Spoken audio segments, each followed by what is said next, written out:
Well, it's Ari Santiago, host of the Made in America podcast. I am so excited to be here with one of our Women of Innovation finalists, Beiyan Zhou, who comes to us all the way from Hunan, China.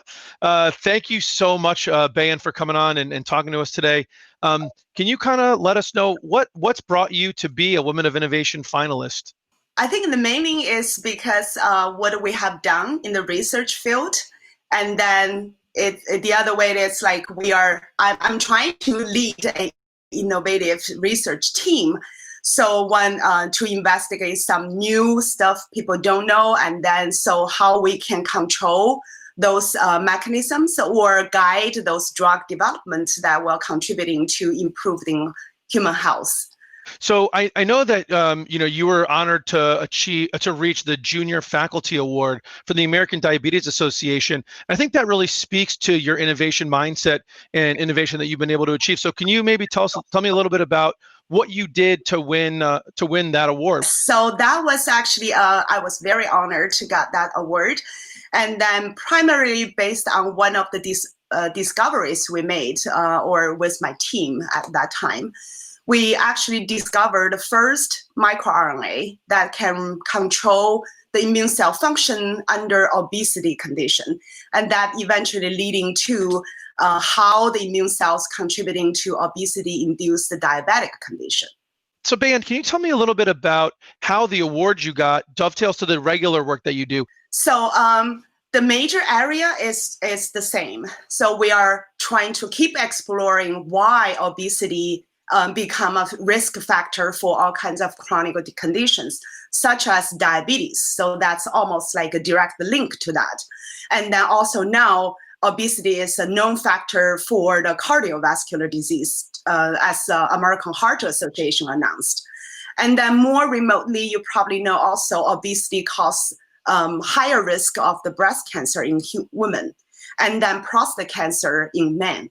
In the spirit of kind of the Women of Innovation Award, I think one of the things that's always important to acknowledge is that sometimes the path for women can be a little bit more challenging than it can be for men. And I wonder if you've had any experience in that area. And when you're talking about that, do you find it one of your goals to help other women follow in your footsteps? Actually, in Texas, when I was leading my group, we are having one of the largest single campus with most of over 60, I think maybe 60,000 students. I was one of the first taking in first-year students, so undergraduate students. I was saying, students that once they graduate from high school, they are ready. They are brave. They don't have too much of the restraints at that time. The wild imagination, if you guide them to the right direction, you will see that, success. So, and then I actually mentored over dozens of undergraduate students, women from India, and then from Hispanic families, and then also from all kinds of Asian, American, all different backgrounds, whatever. Yeah. So, but it's really satisfying. After I joined the Yukon House, we're at Farmington. The main campus is at Stores.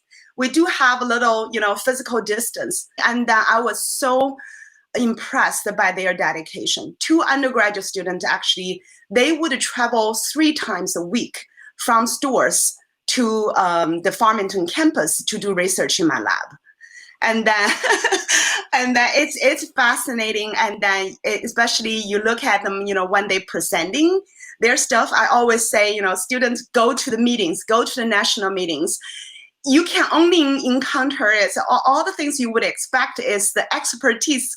They're not going to look at you as an undergrad student. They're going to look at you as the future peer colleagues. So they're going to set that standard. If you pass that, you'll be fine. Well, that's been fantastic, Beiyan. It has been an absolute pleasure getting to know you. Your enthusiasm, your joy is infectious. It's no wonder students like working with you.